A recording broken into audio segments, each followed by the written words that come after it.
जानते ही हैं कि अब लोकसभा का चुनाव आगामी सप्ताह संभवतः उसकी औपचारिक घोषणा चुनाव आयोग द्वारा हो जाएगी।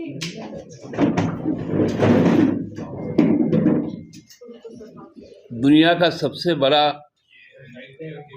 और जीवंत लोकतंत्र हमारे देश का है। इस जीवंत लोकतंत्र को जो आगे बढ़ाने का काम किया 1952 से, वो चुनाव आयोग रहा। चुनाव आयोग भारत की सबसे विश्वसनीय सर्वोच्च न्यायालय के समकक्ष कोई संवैधानिक संस्था है तो वो चुनाव आयोग है। हम सब पूरी निष्ठा के साथ उनके द्वारा जो बताए कायदे कानून है, आचरण विधि है, उससे संचालित होते हैं। और ये एक परंपरा भी रहा है कि चुनाव आयोग प्रत्येक नागरिक को यह सुनिश्चित करता है कि वो दबाव मुक्त होकर, भय मुक्त होकर, लोभ मुक्त होकर अपने संवैधानिक अधिकार का प्रयोग करें। चुनाव आयोग यह भी तय करता है कि कोई विशेष राजनीतिक दल के पक्ष में एक तरफा कोई निर्णय नहीं आए। लेकिन आज मैं थोड़ा सा अचंभित भी हूं, क्योंकि आज 9 तारीख है। पिछली बार जहां तक मुझे याद है 10 मार्च का वो तिथि था जब 14वां लोकसभा के गठन के लिए अधिसूचना जारी हुई। जहां तक मुझे याद है, हो सकता है कि मैं कुछ भूल रहा हूँ।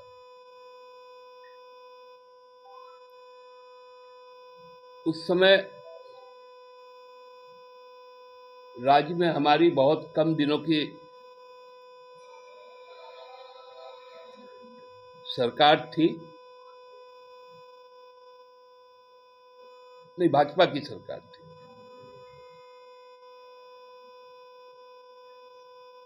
और उसके पूर्व फरवरी में चुनाव आयोग राज्य की राजधानी रांची आने का काम किया था।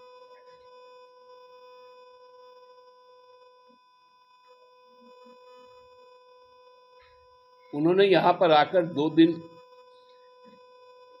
का समय व्यतीत किया था। पहले दिन उन्होंने राज्य के प्रशासनिक पदाधिकारियों के साथ और प्रत्यक्ष तौर पे चुनाव में जो जुड़े हुए लोग हैं, चाहे वो जिला निर्वाची पदाधिकारी हो, जिला के पुलिस कप्तान हो, उनके साथ बातचीत की थी। दूसरे दिन हम लोगों को भी बुलाया गया था और एक एक करके सभी इस राज्य के जो राष्ट्रीय दल हैं, भारतीय जनता पार्टी, भारतीय राष्ट्रीय कांग्रेस, बहुजन समाज पार्टी, माकपा, भाकपा के साथ साथ जो हम क्षेत्रीय पार्टी हैं, झारखंड मुक्ति मोर्चा, आजसू पार्टी, भाकपा माले, इनको भी बुलाया गया था और चुनाव के संबंध में उनसे राय ली गई थी,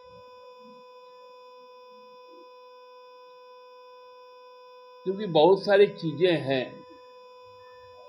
जो चुनाव आयोग तय करते हैं, लेकिन उसमें सहमति सभी स्टेक होल्डर्स की होती है। एक पॉलिटिकल पार्टी के नाते हम भी एक स्टेक होल्डर हैं, लेकिन हमें बड़ा आश्चर्य हो रहा है कि इस बार वो परंपरा शायद कहीं छूट रही है, और इसी चिंता से आपके माध्यम से चुनाव आयोग के संज्ञान में लाने के लिए मैं आज आपके बीच में आया, क्योंकि कल तो 10 तारीख है, संडे है, रविवार है, छुट्टी का दिन है।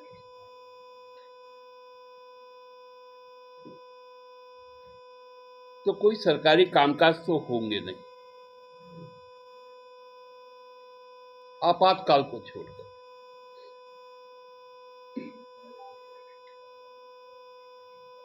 तो फिर 11 तारीख से वो सप्ताह शुरू होगा जो जरूरी है कि लोकसभा का चुनाव समय पर करवा लिया जाए। वो 11 तारीख से लेकर 16 तारीख के बीच का तिथि। और जो मुझे सूचना है कि अभी तक चुनाव आयोग का ऐसा कोई कार्यक्रम नहीं है झारखंड आने का।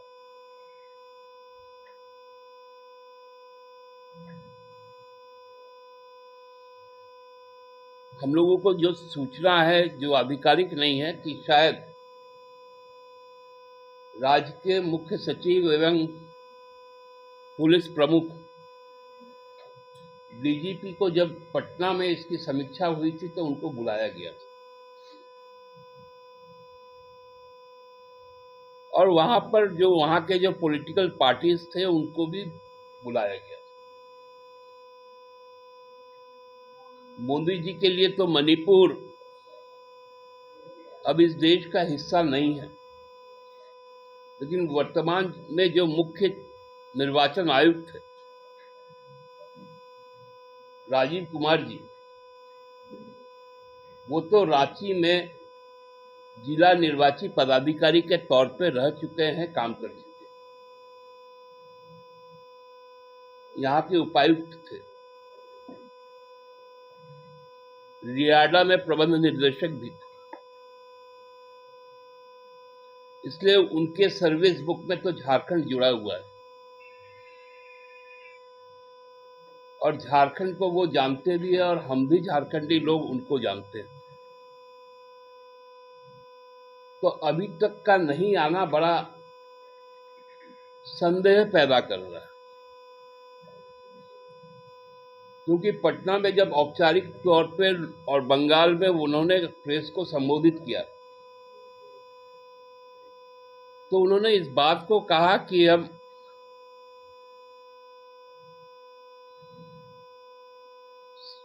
Equal level play ground ensure करेंगे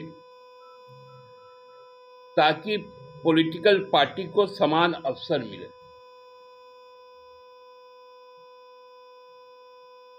उन्होंने एक सुविधा ऐप की भी जानकारी दी थी कि जो चुनावी सभाएं होंगी, जो यात्राएं होंगी, उसमें पारदर्शी तरीके से उसके समय का अलॉटमेंट होगा,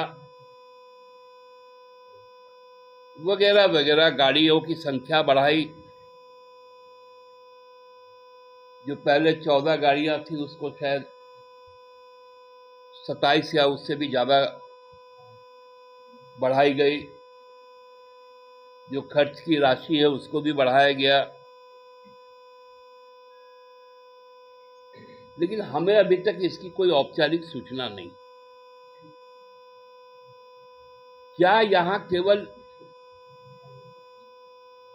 एक ही पॉलिटिकल पार्टी के इंटरेस्ट को सर्व करने के लिए कहीं चुनाव कंडक्ट तो नहीं किया जा रहा? क्योंकि उसके चुनाव के पूर्व जो तैयारियां की गई एनफोर्समेंट डायरेक्टरेट के द्वारा, क्या वो इक्वल लेवल है? और उसके बाद राजीव जी के संज्ञान में नहीं आना झारखंड स्टेट, कहीं ये संयोग एक प्रयोग के तौर पे तो नहीं हो रहा? ये संदेह है।